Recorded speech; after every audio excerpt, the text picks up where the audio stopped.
Hi guys, I'm recording this short clip from the phone because I was editing a new video with the KIKO Black palette, and I was talking so much in that video, I think it was in Italian. However, the audio is completely out. I don't know why, I don't know what happened, because every video before and after that one is perfectly working. The audio is fine, the light is fine, so I don't know what happened. However, I decided to put it online anyway.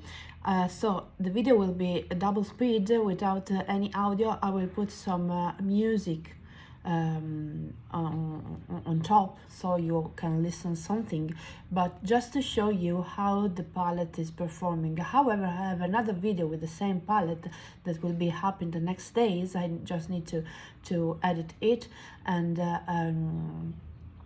my first impression on this palette was completely awful.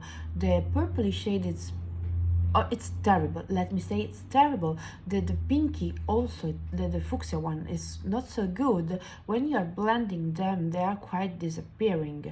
But the look I did in the next video, you will see with the same palette, it's actually a lot better. So I will try to do a third look to see if just the purpley and fuchsia color shades are not so good and all the other are a little bit better. However, it's not absolutely my preferred formula, and I don't know why, because I have a swatch of the lips, the lipstick. I don't know why, because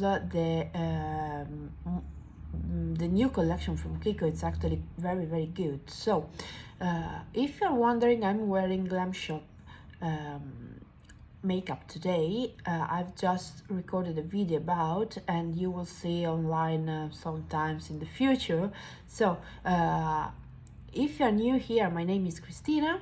I'm from Italy. I'm 40 years old, and I love colorful, bold, nude, and all the looks you can think about, wearable looks. I love them. I do hope you like this video, even though it's not it's not as I thought it should have been. And see you soon. Bye guys.